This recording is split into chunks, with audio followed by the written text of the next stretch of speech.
Hello dear friends, welcome to my channel Literary Sparks. The present video is part of a series that deals with history of English literature. So in this series I talk about the major literary periods, what are the major writers, big writers in every period, what are the major trends, the literary milestone, important socio-political, historical and literary events, the major trends in a particular period, major writers, their writings and minor writers, as well as the classics of history of English literature. So often in various exams, questions are asked from these areas. So to make sure that you don't miss any of the videos, subscribe to the channel and click the bell icon. So you will get the notification when I upload a new video. In this video, we are going to talk about the metaphysical poets. So often we see in exams, questions are asked on metaphysical poets, which period they belonged, then what the major metaphysical poets, what are the major poems in metaphysical poetry, and their features, characteristics, who coined the term metaphysical poets. So in this video, I am going to talk about in detail to make sure that you don't need to refer to any other website or any other video. You will get everything in this one video, so be there till the end of the video. So let us try to understand what the metaphysical poets. So the metaphysical poets, they were a group of 17th century English writers. So 17th century, so they were basically prominently active during the Jacobean, Caroline and Puritan age also. And who included the metaphysical poets? They were John Donne. He was the father of metaphysical poets, and he wrote in Elizabethan period as well as the later ages also. So John Cleveland also included, then George Herbert, Henry Vaughan, Abraham Cowley, Andrew Marvell, Thomas Carew, Thomas Traherne, Robert Herrick, Richard Crasso, and Lord Herbert of Cherbury, and who was the brother of George Herbert. Now, these were the metaphysical poets. Among them, some poets like John Cleveland, Andrew Marvell, and Abraham Cowley, they primarily wrote secular poetry. They wrote on secular themes. On the other hand, we see some writers like Herbert, Vaughan, Carew, Crasso, and Traherne. They wrote on religious themes. And then there are writers like John Donne and Herrick who wrote both on religious and secular poetry. Now let us try to understand the origin of the term. So see, this term metaphysical, it was coined by writer William Drummond of Hawthornden. This writer, William Drummond, he was the first person to use the term metaphysical in a letter which is dated around 1630.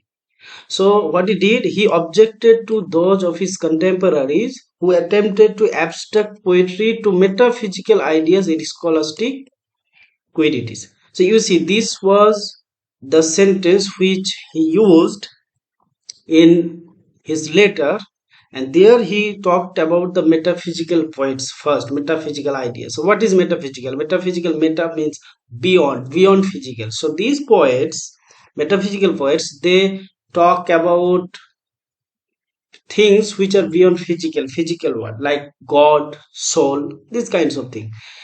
And then John Dryden, he wrote in his writing Discourse Concerning Satire, he write that John Donne, he affects the metaphysics. So you see, John Donne, he coined the word metaphysics, and metaphysical, this word was first used by William Drummond. He censored John Dryden, he censored Donne for affecting the metaphysics and for perplexing the minds of the fair sex. Fair sex means women with nice speculations of philosophy when he should engage their hearts with the softness of love. So you see, this question is often asked in exam that who coined the term metaphysical. So you need to be tricky here. Sometimes the question is very simple, but the answers are tricky. The options are tricky. Like if they give the option Dr. Johnson, then you go for that. But if there is this option William Drummond, that would be the correct answer. So I'm giving you one example. In wbpsc assistant master mistress exam, this question was asked that who coined the term comedy of meanness. Then obviously immediately we go for Harold Pinter, but there was this option of Irving Wardle. So Irving Wardle, he was theater critic. He actually coined the term. But this term, quite comedy of menace, is applied to the plays of Harold Pinter. So if there is no option like Irving Wardle, you go for Harold Pinter. But since the option is there, that should be the answer. So you need to be very, very careful. If there is an option, there is an option on William Drummond, that would be the answer. So William Drummond, he first used the word metaphysical, then John Donne used the word metaphysics.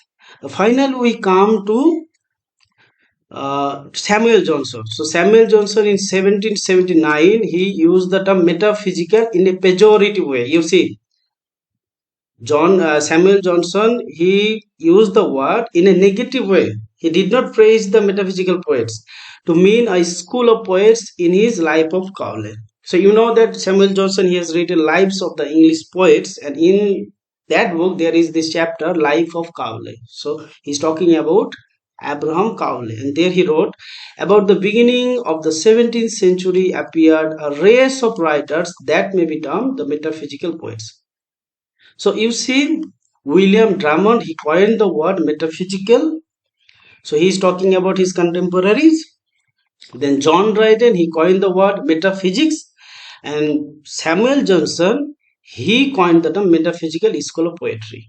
And when John Dryden talking about the scholastics, so there the term metaphysical refers to a traditional method of arguing popularized by a group of medieval philosophers called the scholastics. So, metaphysical, what was the meaning of the term when John Dryden used it? That it refers to a traditional method of arguing, and this method was popularized by a group of medieval philosophers who known as scholastic. So, we know who coined the term, who popularized the term. Now we come to the characteristics of the metaphysical poets. This also very important. Sometimes questions are asked that which of the following is not a characteristic of the metaphysical poets. So you need to be very, very careful, and you should have the idea. So the first features that we see in the metaphysical poetry is that the discovery of occult resemblances in things apparently unlike. So this uh, statement was said by Dr. Johnson. So basically, he is referring to the metaphysical conceit. You know, metaphysical conceit where the similarity comparison is done between two things which are apparently dissimilar, which are not related. Then an emphasis on the relationship between oneself and God. So they talk about God and a willingness to find a new plain speaking style for expressing this relationship poetically. These metaphysical poets, they aim to portray the ordinary conflicts and contradictions of human experience. Their poems often take the form of an argument. So we see often an argument is there. Like if you refer to his comic strips by Andrew Marvell, there you see this brilliant argumentation is there. First stanza is about if what if we had this and that, but second is coming in argumentation, but since we did not have those, but we have this, and then there is the third stanza which talks about therefore, so what we should do. So this brilliant argumentation, this brilliant form of argumentation is there in the metaphysical poets, and many of them emphasize physical and religious love as well as the fleeting nature of human experience. Then they use everyday speech and also unusual logic and images which were exaggerated and not always easy to understand. The metaphors were strange, artificial, and were called conceits. So, metaphysical conceit, this question is often asked. Next, we come the metaphysical conceit. So, metaphysical conceit, what is that? Metaphysical conceit is an extended metaphor. You see, metaphor, it's an extended metaphor. So, a kind of metaphor of metaphor, a comparison of comparison in which unrelated things are brought together to express ideas and emotions. So then there is a mixture of wit and seriousness. So you will see seriousness is there, then wit is also there. A poetry of both great religious fervor and human love or sensuality, often combining the two in the same poem. Like John Donne's poems are brilliant examples of this thing, where he is talking about religious things as well as human love. So I have already told you that he wrote on both secular and religious themes. Then the use of irony and paradox, which makes it often difficult to decide whether the poet is being serious or casual. You see, this kind of ambiguity is there in the metaphysical poetry. That use of unusual imagery. For example, John Donne, he uses images from zoology, geography, astronomy, the seasons to convey the emotions of lovers. So you see, these metaphysical poets, they talk about their knowledge of various fields. So when we read the metaphysical poets, we need to aware of certain ideas from geology, geography, astronomy, astrology, philosophy. So many subjects are there in there. So next, we come to see that this point is also very important. That famous works of what are the famous works of the metaphysical poets? So obviously, John Donne, the father of metaphysical poems, and some famous poems by him are the Sun Rising, the Good Morrow, the Canonization, then a valediction forbidding morning to his mistress going to bed. This poem is often read in post-colonial, applying the post-colonial framework where he is talking about as if he is exploring the body of a lady love, and he says, "Oh my America, oh my Newfoundland." So the Europeans, they colonized America, and this way this tone of colonization is there in this poem. So this poem is very important. And then Go and Catch a Falling Star, this poem is very very important from feminist point of view, where John Donne, this is actually there, the speaker of the poem, John Donne, he is being misogynist. There he asserts, he emphasizes that there is no faithful woman in this world, like a woman can never be faithful. So this poem is often read as a misogynistic poem. That is very very important.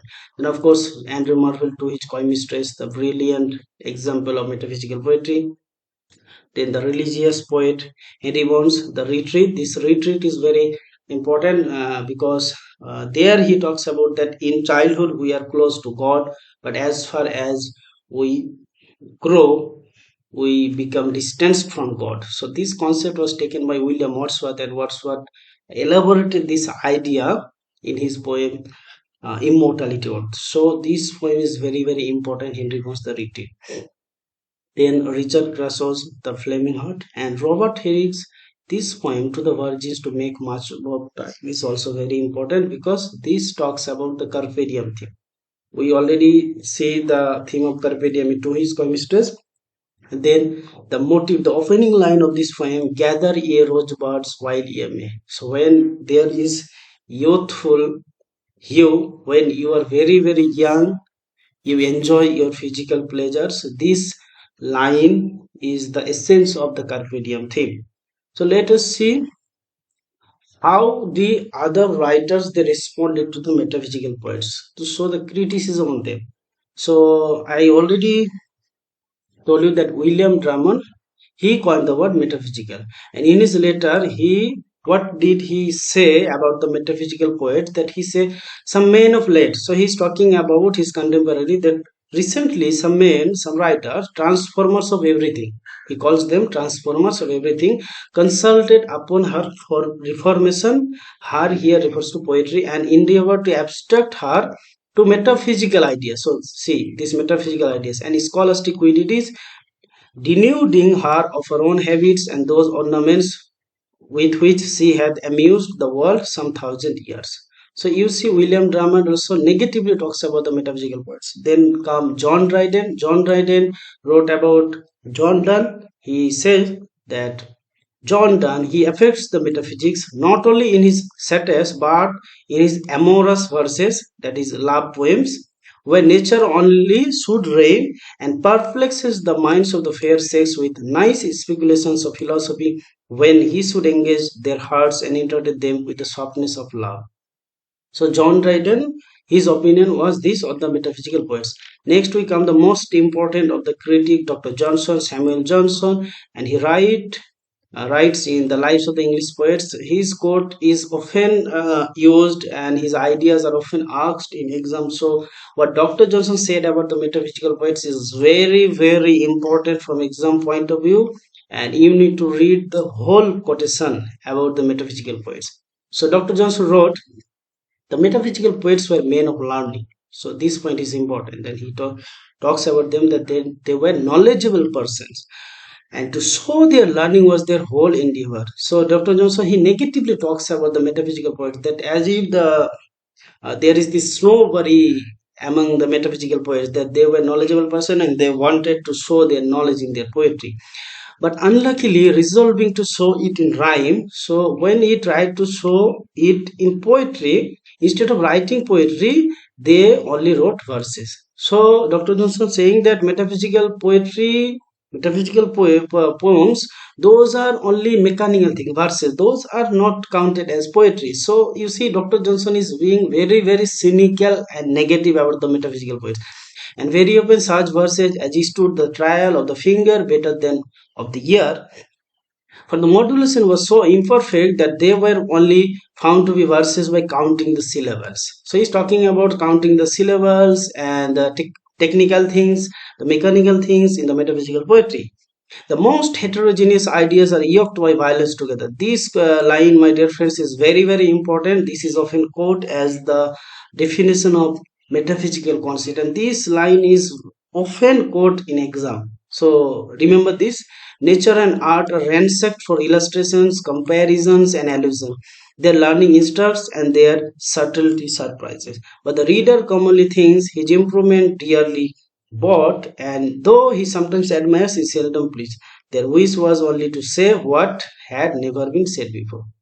So you see, both these three persons, William Drummond, John Dryden, Dr. Johnson, these three people, they talked about the metaphysical poets. Some of them coined the term metaphysics, some metaphysical, some on about metaphysical school of poetry, but three of them, all of them are being negative. They are not at all praising the metaphysical poets. So metaphysical poets, they were not admired until 20th century. So we come to the most important of them, T.S. Eliot, the literary giant of literary modernism. And T.S. Eliot, it was he who wrote this essay, the metaphysical poets, and which is this essay by T.S. Eliot, Metaphysical Poet. This is actually a review of Herbert J.C. Grierson anthology, Metaphysical Lyrics and Poems of the 17th Century. This point, my friends, is very, very important. This is often asked in exam, that which work T.S. Eliot read and he wrote this essay. So this was the anthology on metaphysical poems, metaphysical poets. He read this, and then in response to that he wrote this critical essay, Metaphysical Poets, and there T.S. Eliot praises these metaphysical poets a lot. Only then the metaphysical poets were praised and they were admired by critics. So until 20th century they were not admired, because before that all the literary critics, they held negative review of them. So Eliot argued in this essay that the works of these men, the metaphysical poets, embody a fusion of thought and feeling that later poets were unable to achieve because of a dissociation of sensibility. This question is also very, very important. So this question is often asked, that who coined the term dissociation of sensibility? It was T.S. Eliot, and in which essay? The Metaphysical Poets. So he is talking about that a fusion of thought and feeling. This he terms at unification of sensibility. So this was the quality of the metaphysical poets, but the later poets, they lacked this quality, and they had this quality of dissociation of sensibility. So friends, this was all about the metaphysical poets, who were the poets, the major features, then the famous works of, and what other poets, other critics, other writers talked about them. So this was on the metaphysical poets all about. If you need any other video on history of English literature, you can comment, you can write in the comment box. Have a nice day. Thank you so much.